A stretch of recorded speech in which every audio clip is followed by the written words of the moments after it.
Welcome to the intersection of technology, cybersecurity, and society. Welcome to ITSP Magazine. You're listening to a new The Hacker Factory podcast with hacker maker Phillip Wylie.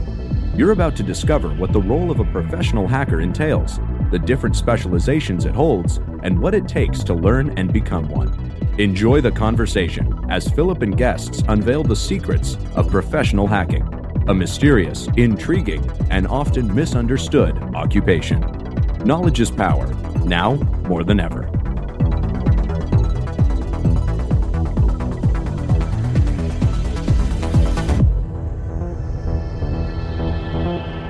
Hello and welcome to another episode of The Hacker Factory. I'm Phillip Wylie, your host. I refer to myself as the hacker maker because I enjoy helping others start careers as penetration testers, and I love to do a lot of mentoring for these same people. Each episode, I have someone unique to the industry. Of course, everyone's story is unique, and being like a big comic book fan, I really love a good origin story, and I'm sure most of you do as well. And I'm really happy to be bringing on my guest today, David Diaz. I know him from our local community. He has a really good story I think that you're going to like. So sit back and I hope you enjoy this episode. Hello, David. Welcome to the show. Hey, Phillip. Thank you very, very much. I'm super honored to be on your podcast. Well, I appreciate you taking the time. You've got a very interesting story for people to hear. I know a lot of people are getting started, and you recently got your first pen test job. So why don't we start out with you telling our audience a little bit about yourself, kind of even go into your story before how you got here in the U.S. and share that as well. Perfect. Yeah. So I was born in Venezuela, that is in South America. And, I've been a fan of technology ever since over there, but, Venezuela, access to technology is pretty dire. But anyway, I was there 6 years ago. We moved to the United States, and obviously, being a first generation immigrant it's what I like to say it's an uphill battle to I guess get to where I'm at right now, which is honestly is my dream job. That's something that I've always wanted ever since I started learning about cybersecurity. I always wanted work for a big company that invest in in their team and in their security. So that was when I got the job like 4 months ago. I can't tell you how excited I was. But yeah, like I mentioned, I was born in Venezuela. Right now, there's a very difficult political situation going on right now. That was one of the reasons we had to move to the U.S. Without getting into a lot of detail, I was an active political dissident, and regimes sometimes are not very keen to people that disagree with them. So, I had to flee my country. I had to flee with my wife. I was pretty active when I was a bachelor, or single. At least in my personal experience, when I got married, I started getting more worried about the safety of my wife more than anything. So that's one of the main reason we had to flee the country was it was starting to get pretty dark on the what's the word I'm looking for? With the government and all this. So unfortunately, we had to flee. My experience here as an immigrant, it was hard. However, it was very rewarding to the fact that, I can hear a lot of people say the American dream is dead. Not because, you mentioned it before we started recording, but I've heard it a lot. And I honestly think it is not. And I think I'm a living proof that, you can work hard, you can show people that you're passionate about something, and you will eventually get the opportunity to establish yourself here in the U.S. This is something I haven't told you, but we recently bought a house, and I'm expecting to get it done. It's a new construction, so I'm expecting to get it done between October and November. So yeah, I mean, every time somebody asks me or says to me the American dream is there, I don't think it is. I had to study a lot. Yes, I had to had a lot of grit. But in the end, I found the job of my dreams, in the career of my dreams, in a pretty awesome company. And, now we're getting a house. And this is if you come from if you have a background in the third world country coming to the US, you definitely know how hard it is to achieve those dreams in our own countries, which sounds awful, but it's the grim reality that most of us have to live with. Like the fact that you can get a vehicle, you can get a house, as something that most people dream but never have the chance to achieve it. And I was able to achieve it here. So if I did it, anyone can. Well, that's an awesome story. Congrats on the house. Yeah, just kind of along with the American dream. I know there's a lot of things that we need to improve in America. Some things have gotten better over time. Hopefully some of the things that are bad will improve. But I think sometimes when you haven't had it so bad, then it's hard to see things being possible that are good. I mean, for me, I grew up, my dad was a welder. We were like lower middle class, so we really didn't do without, but it wasn't like some of my friends that I went to school with that may come from more poverty, that they didn't have things. And there was a lot of times more motivation to work hard. And then they can see things being a dream. Sometimes when you have things too good, it's really hard to see how good it is. Because one of the things I've done recently, I'll be sitting somewhere, I'll get food sometimes, and it's not, I could send it back, or I get ordered a certain way, they're out of something, or it's not made right. I'm nice about it, but internally I'm thinking that's a bummer. But then I start to think, there's some people in the world, they wouldn't care what it was. They would just be happy to have food, and not necessarily, it doesn't have to be perfect or be this or that. And so one of the things I've tried to be cognizant of is, try to be thankful for what it is, what you got, because there's some people that would love to have, your day on the worst day, Oh, yeah. Definitely. I can.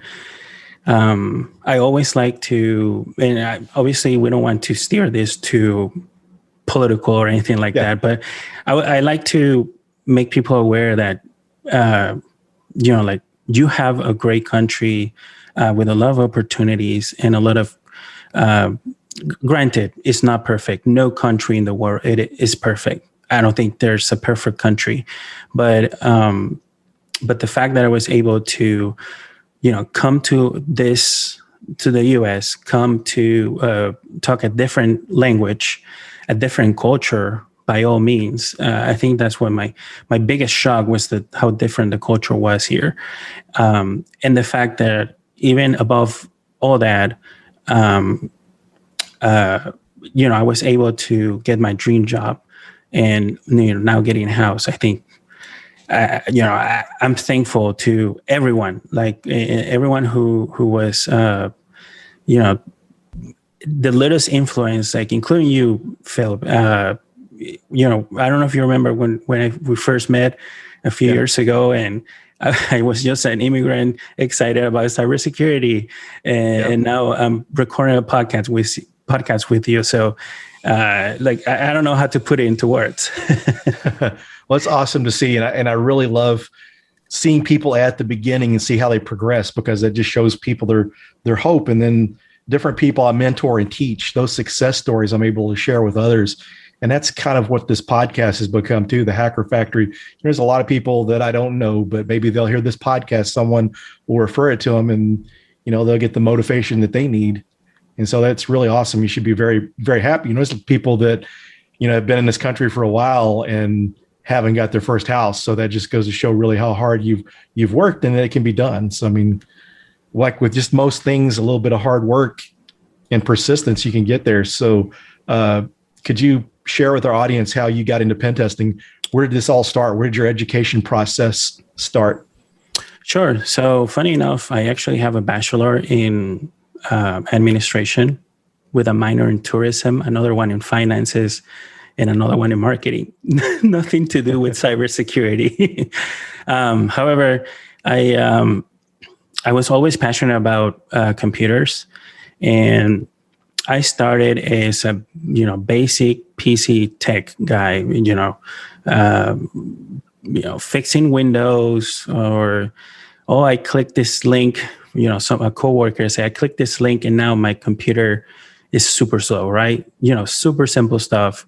And I think I don't know how popular this type of opinion is, but I think starting there, honestly, it taught me a lot of, of dealing with different technologies, and also dealing with different behaviors of people, how they reacted to, obviously, if you're working and you get a virus, people are going to react so different depending on the the personality. So that taught me a lot on how to deal with crisis and people and all that. And after, I guess, a couple of years, I actually had the chance to get into a few projects, which basically show how interested I was in technology and how much I wanted to keep growing. So, funny enough, I got to be one of the main IT persons on that company, and that's when the whole thing started to fall down in my country. In both career, we basically I had an incident in November, and we actually had to flee the country in December. So we only had chance to grab a couple of bags and move out of the country. So my career was doing great. My wife's career was doing great. And unfortunately, after that incident, we had to flee. And then come to this country that we didn't know the language, we didn't know the culture, we didn't know anything at all. No, how you say that? No job permission, nothing. We were completely stagnated, or we were completely stuck. So after we were living off our, small savings that we had the chance to have for like 6 months. And after those 6 months, thankfully, I got my first job permission. So I was finally able to seek, I guess, other opportunities, right? So one thing that I noticed when I was looking for opportunities, or the first thing that I did or I was doing during the 6 months, was I will seek out the kind of job that I wanted. And then one tip that I could give out to people: seek or search the kind of job that you want to do, and then see what's all the requirements and technologies that they're working on, and then try to obviously familiarize yourself with that. See what type of certifications they're asking. That's exactly what I did when I was starting searching for my first job. I saw, I was obviously a new guy. Nobody knew me in this country. I had no connections, no friends, nothing. So I knew that at best I could start as, a regular sysadmin, or, some type of technician, or, whatever you want to call it. Bottom of the totem pole, to put it that way. And then obviously I start seeing like, oh, they're asking for A+, or they're asking for Network+, or they're asking for Security+. Granted, this is something that worked for me, and there's a lot of people in the industry that will tell you, yeah, A+, Network+, and Security+, that doesn't work. That's just cash grabs. And to a point, I might agree, but I guess it depends on where you at in terms of knowledge, right? So the A+ for me was a breeze. Actually, now that I think about it, I didn't need to do it. However, you got to see it from my point of view. I was a guy who, technically, if you see my resume, I had no work experience in the US. So how can I prove to my future employer that I know my stuff? And I guess the easiest way that I saw it was getting the certifications. Funny enough, after I got my certification, then I started getting calls. Like before that, I know that my resume will get to the HR person and they will go to the trash can. Because, how can you prove what your experience is if you're not even in the US? So after that, I got my certifications. I finally got an opportunity with a company that they were willing to take the risk. They say they loved the way I answered their questions. So that's something else that it's pretty important, that when you go to an interview, yes, it is nerve-wracking. And I can tell you this, I did hundreds of interviews. And I can tell you every single one, I was super nervous. Like, I didn't know what to answer. I didn't know obviously you never know what kind of question they're going to ask you. And you always have this dread persona in your mind telling you like, you're not good enough, or they're probably going to ask you a question you don't know. Right. So, but something that I learned after having a lot of interviews was like, the more confident that you are answering the questions, like the more confidence that you portray, the better it looks for the how do you say that, the interviewer? Yes, the interviewer. So that's something that you can gain both failing a lot of interviews, like I did. Like, I remember my first interviews. Like, if I go back, I remember what I said. I'm like, that's pretty dumb. The questions that they asked me, and pretty dumb answers that I gave back. So I think being persistent and applying to, obviously you got to know what skills you have, but applying to as much as you can and getting as many interviews as you can will definitely, how do you say that? It will give you this, like in my country, this is saying that it will give you calluses, like it will make you strong, and then it will make you confident. And so by the time, the job that you're applying for, and your dream job or whatever, you have the confidence to answer those questions. So going back to my story real quick, as I know, I tend to speak a lot. That's okay. That's good. So obviously I got my opportunity there. I started as a simple technician. One thing that my manager at that time said is like, I like that you had the certifications. And like I said, this doesn't apply to everyone, sorry. So anyway, time passed, and funny enough, on my first week, there was a security incident in the company. And this is like a medium-sized company. They didn't have anyone that knew security. Now, if we go back a little bit on my personal story, I already had a lot of knowledge, if you want to call it like that, by getting my Security Plus, and I was studying for the CCNA, which actually I never did that certification. I only studied for the book. So between those two, because it was actually they had an open port, to put it simple.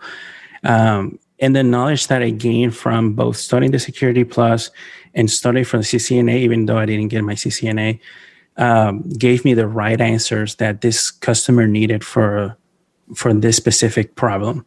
So that gave me a lot of credibility within the company to talk about security. Now, I was passionate already for security when I started looking for jobs, but like I said, I had to start somewhere. So the first thing that it clicked after that incident, or thankfully it wasn't an incident, it was just something that happened, and we were able to patch it, if you want to call it like that. I did a penetration test on that, never knowing what a penetration test was. So I had to learn manually, like, say manually, but Googling, how to do a penetration test on this and that. I did learn a lot. It was actually on an Android-based system. So there was a lot of information, completely new for me. Now this, like I said, it gave me a lot of credibility that I became like the security guy for the company. And also it was so good in the eyes of the owners of the company that I got promoted as a system administrator / security guy. So anyway, after that penetration test, I was already super interested about how this whole cybersecurity worked. And I had also, on a personal experience, I had this. There's actually a quick quote. I don't know if we have time for that. That's something that happened to me that really gave me the drive to get into cybersecurity. I've always been fascinated, and still am, with the dark web and the deep web. Like, this is something that is super passionate for me. And when I didn't know any better, I used to hang out on anonymous IRC chats and forums. So there was actually a class from, I'm going to put in quotes, a hacker that was giving us about OPSEC. And OPSEC basically will teach us on how to stay anonymous in the web. It was pretty cool. It was awesome. Actually, I still have the transcripts from the class because I really loved it and really sparked my interest in cybersecurity. And this happened probably like 5 years ago.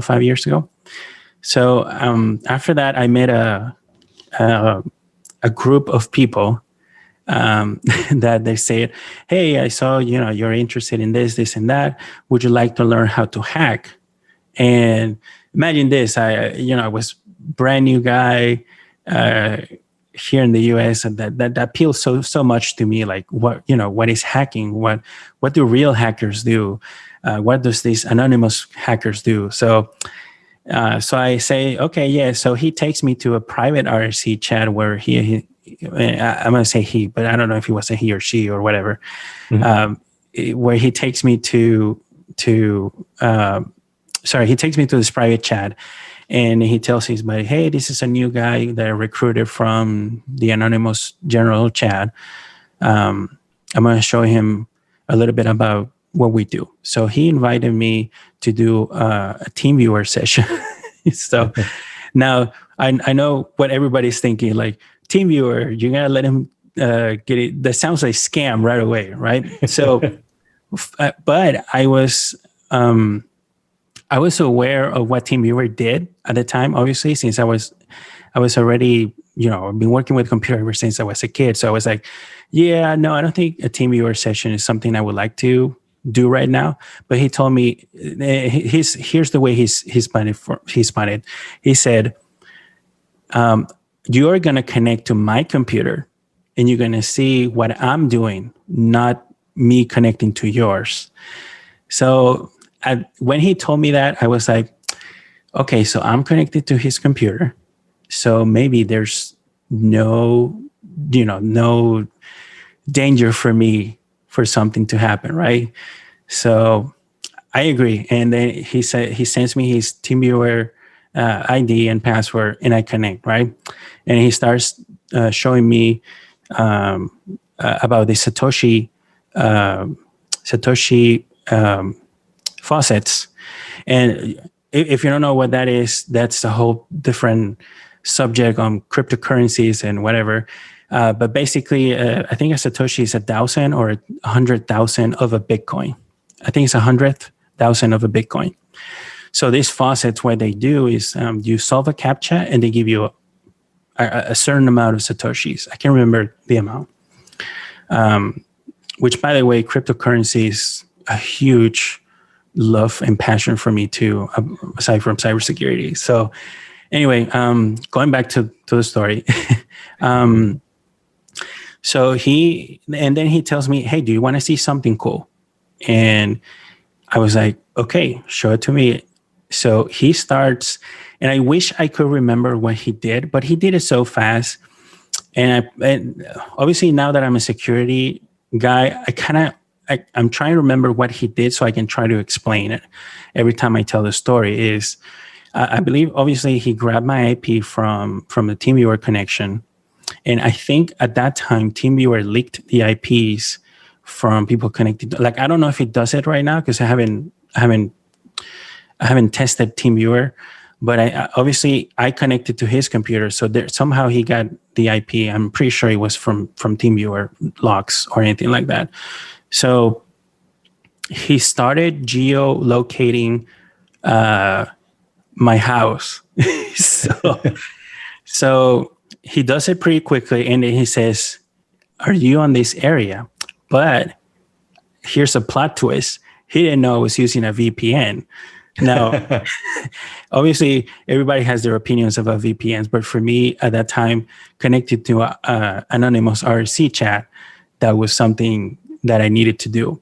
So I was using a VPN, and he actually pointed out to obviously a totally different place geographically. Hope this is the right word. Yeah, that's good. That's good. But after he showed me that picture, I went ahead and closed everything and shut down my computer because I got so scared. Like I was thinking, what if this guy finds out that I'm on a VPN and then he really finds my house?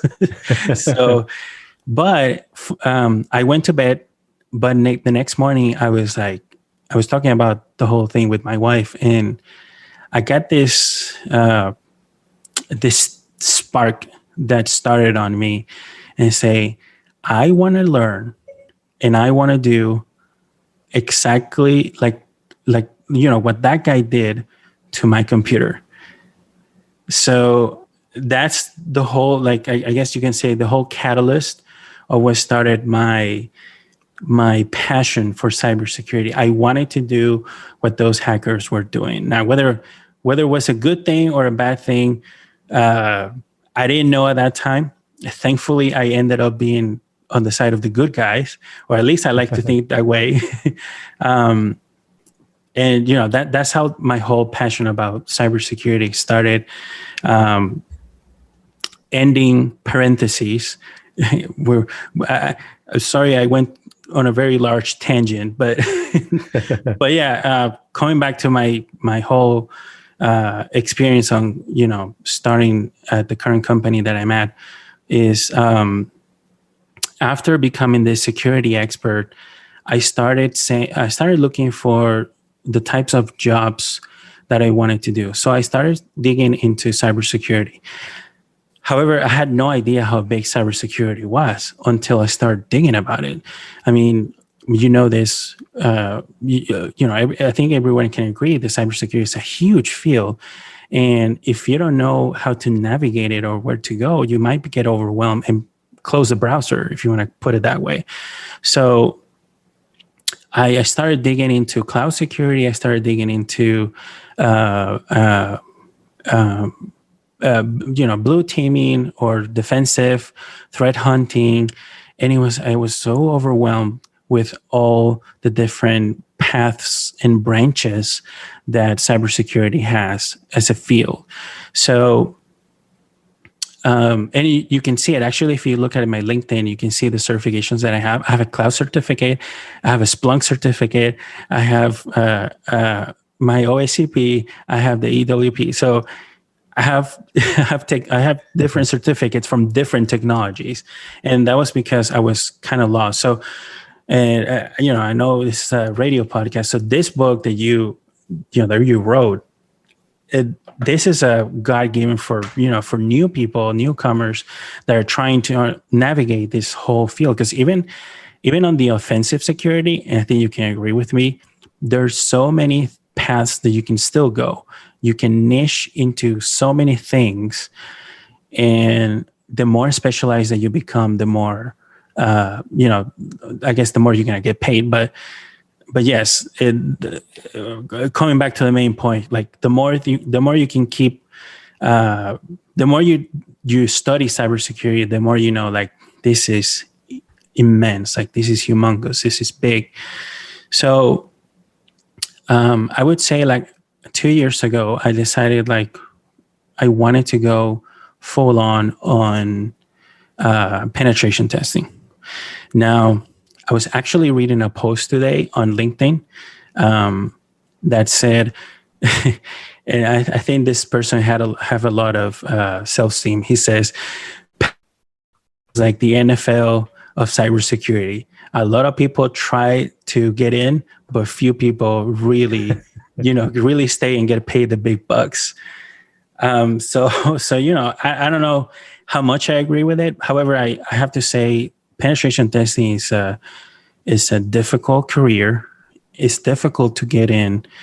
And I think it's very difficult also to stay because you're studying every day. This is something that you have to be passionate about. This is something that really has to move your core.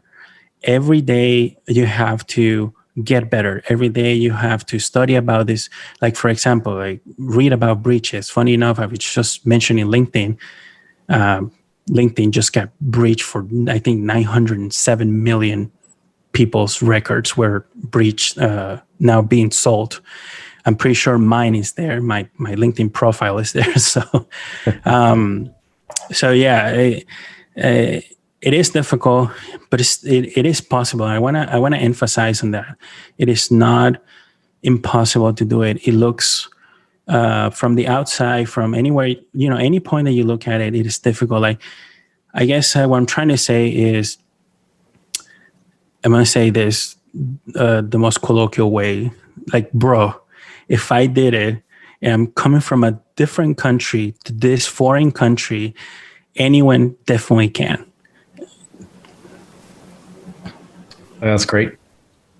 So if you could kind of describe, how what you did to learn pen testing, because I know when I remember that you did like a lot of Hack the Box and you took the OSCP course. Yes. Could you kind of give us a little detail on that? Yeah. So yes, I did take a lot of courses. I can't even name. I think Hack the Box, Try Hack Me, Over the Wire, Pentester Lab, Pentester Academy,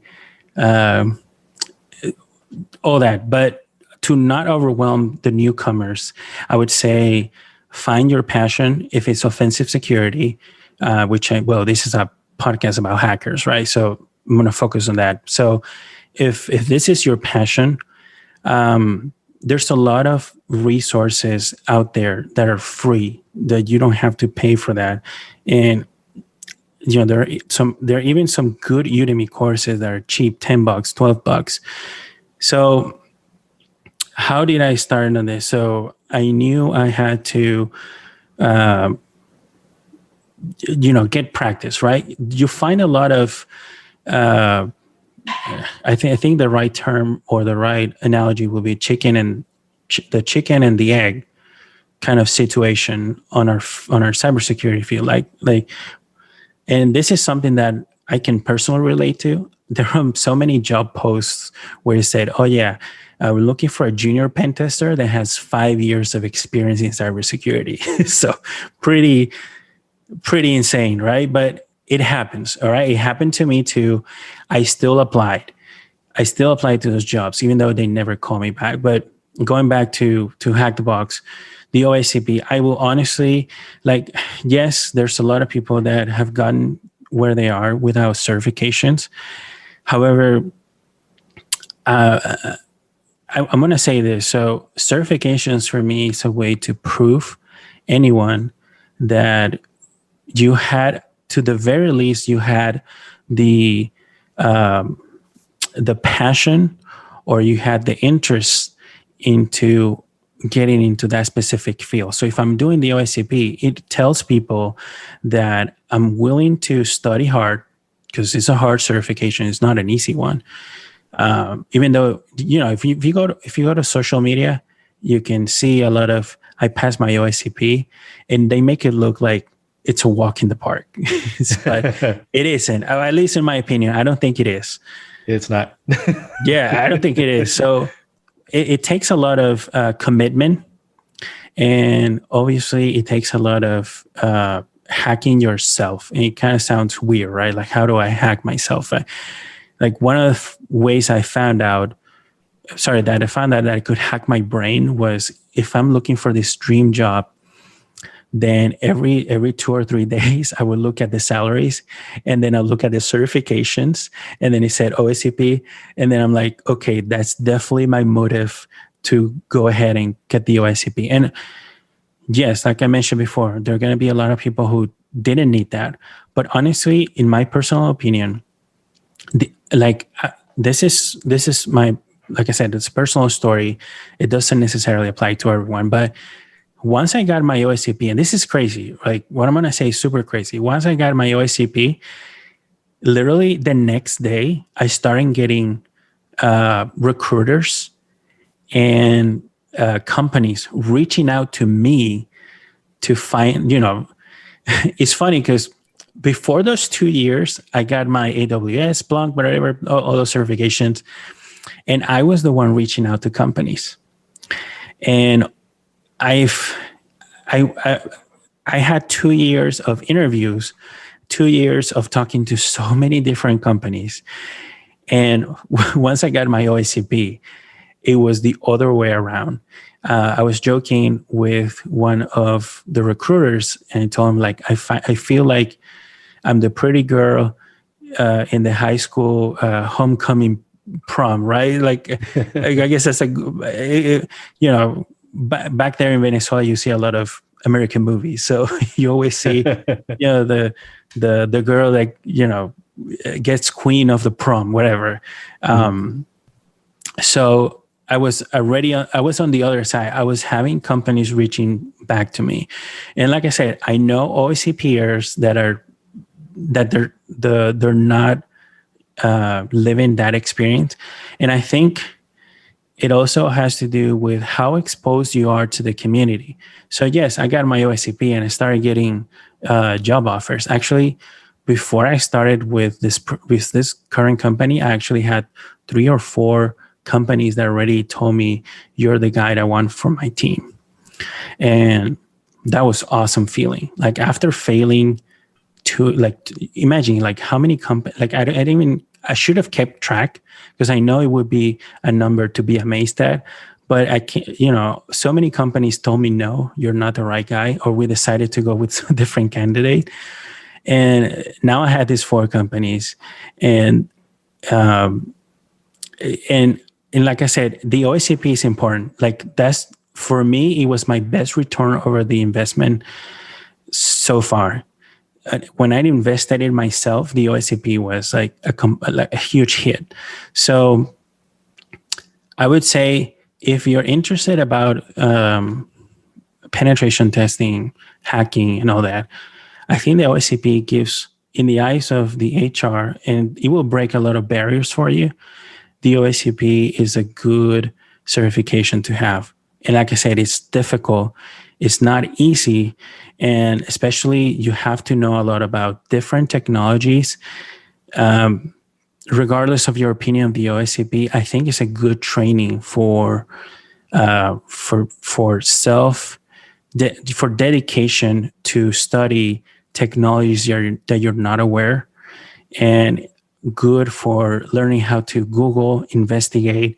And I think it, at least for me, it helped me a lot on being creative with my approaches, on trying to break the boxes that, you either presented on OSCP or Hack the Box, try Hack Me.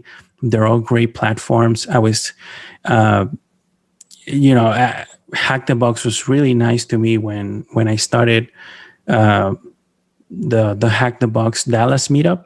That's something that, now that I'm talking about, I forgot to talk about that, but I guess I'm gonna open the space for this part where it says, sorry, for this part of my story where getting your name out there, it does a lot for you. So I knew, like I said, I knew nobody, I had no friends, nobody knew me. How do I get my name out there so people know how passionate I am for cybersecurity? And I think that's important too. Nobody, well, I'm not going to say nobody, but I don't think most people talk about that because I'm going to, honestly, buy the book by Phillip Wylie, The Pen Tester Blueprint. That will give you like all the, a lot of perspective. And it will also tell you like all the different places where you can practice your technical skills. However, I see a few people talk about how important it is to get your name out there. And there are many ways you can do it. I know there's people that rely on bug bounty. There's people that rely on, doing, blog posts and, anything, podcast, whatever. Just get your name out there. It is very important to people. So you can show to employers how important it is, how important cybersecurity is for you. And one of the opportunities that I saw was there was no Hack the Box meetup in Dallas, Texas. So I was like, oh, this is weird. They have it in Greece, they have it in Finland, they have it in Tampa, they have it in Dominican Republic, so on and so forth, but they don't have one here in Dallas. And it was so strange. Like, Dallas is a big cybersecurity hub, but there's no Hack the Box meetup here. So I reached out to Hack the Box. They were super nice to me. They said, yes, we would love to have a Dallas meetup. So that's something I'm actually super proud of. I'm, becoming the founder of the Dallas Hack the Box meetup. That's one way to get your name out there. So I got that. I'm transitioning to, I have a project that with Try Hack Me, but it also involves me giving back to the community. And I think that's something very important that we should touch on.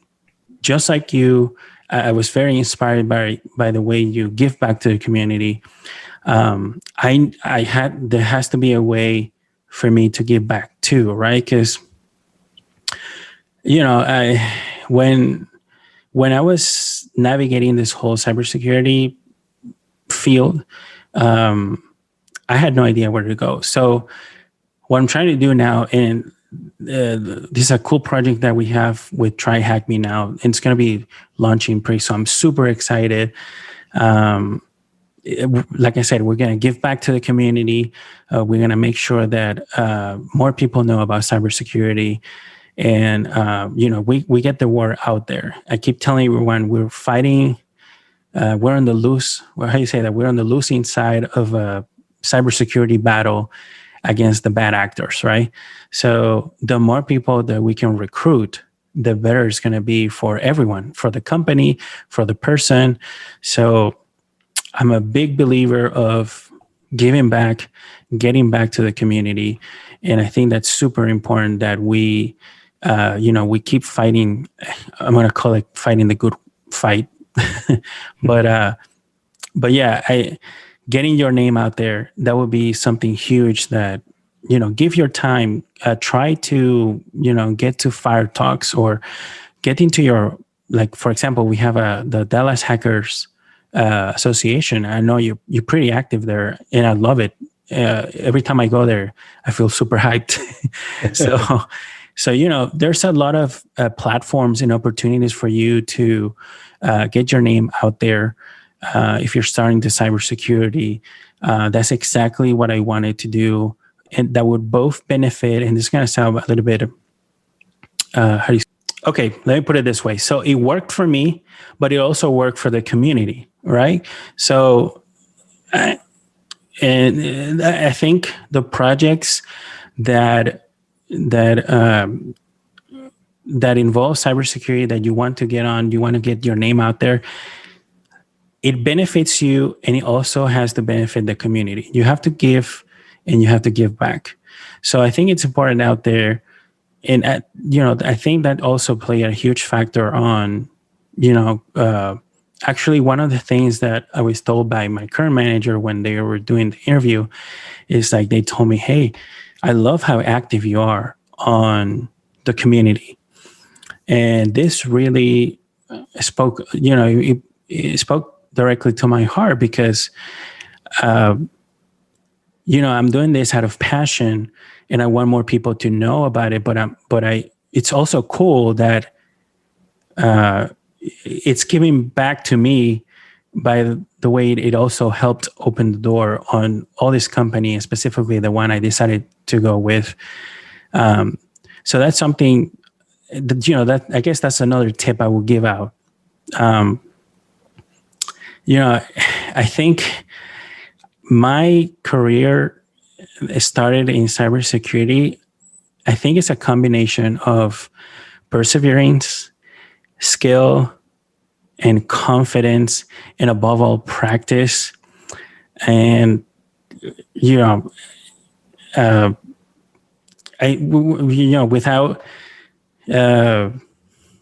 don't know if it's going to make to the final cut of a podcast or not, but honestly, that's something that I have to be really thankful, and I can't deny it. It has to be with, I think, God opened the doors for me on, after a lot of struggle and a lot of, how you say that, going back and forth with so many companies. I think those were not the companies that were right for me, but this one was.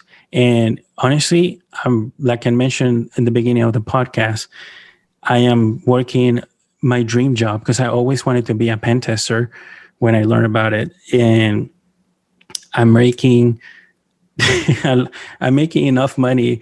I'm making the money that I never thought I would make. I'm working on right now. It's I'm in love with the company that I'm working at.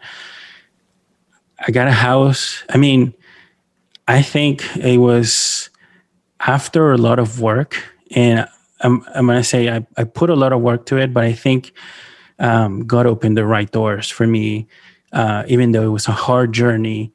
And I haven't finished my journey just because I got a pen tester. I'm going to stay here and rest. Now, no, the fight continues. The grit continues. I have to, continue getting more knowledge, giving back to the community. That's something I find out to be very passionate about after I started opening myself to the cybersecurity field. So, I don't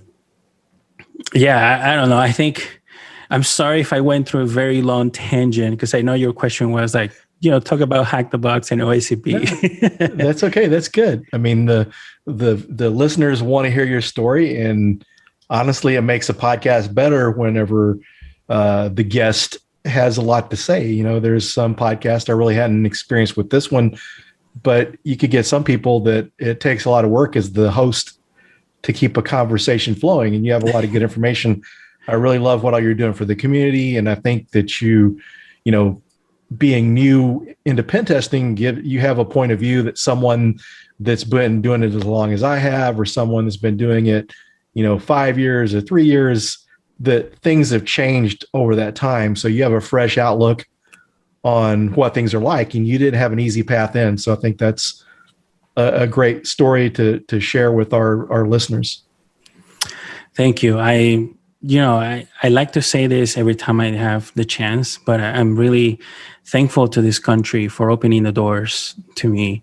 I'm thankful for everyone who played an influence, including you, Philip, about guiding me or steering me to the this path. And I'm thankful for the opportunities that I was given. Finally, what's hard? Keep yourself up when you're getting beaten by all these companies telling you no. So, but even so, I'm still thankful to them because it gave me so much experience on how to handle an interview. And by the time I interview to this company that I'm currently working at, it's like I already knew the answers of the questions before they were even asked. So, yeah, the journey was hard. I can't tell you how hard it was for us as a family, but like, we will, I always talk about myself, but I keep forgetting, about my family, the sacrifices that my family and my wife did. So I could, there were many nights and days that I couldn't be with my wife, or we couldn't hang out to the movies, just because, I had to say, I'm sorry, I have to study for the OSCP. I have to study for the AWS. I have to study for, the e-learn security. What's the name of the web application one? There were so many sacrifices that both me and my family did. But I'm thankful, above all, God for honestly guiding me, through the right path and finally landing the job of my dreams. And like I said, the journey still continues, and it sounds easy when you're saying or when you're talking about it, but it was hard. Oh, that's good. And it's great for people to see that you saw that the American dream is still alive, and that people can achieve their dreams. And once again, I really like what you're doing for the community, and keep up the good work. And I appreciate you being a guest. And I look forward to seeing what the rest of your journey holds, because I know you're just getting started. You've got that base built. Who knows what you're going to do next, Oh, yeah. Who knows? Maybe president of Venezuela. Yeah. Go back and fix things. Yeah, go back and fix things. Yeah. Oh, thanks, Phillip. I appreciate it. Thank you for having me here. Hey, it is possible, and you can do it, listener. Yeah, thanks, David. And thanks, everyone, for joining, and look forward to seeing you all on the next episode.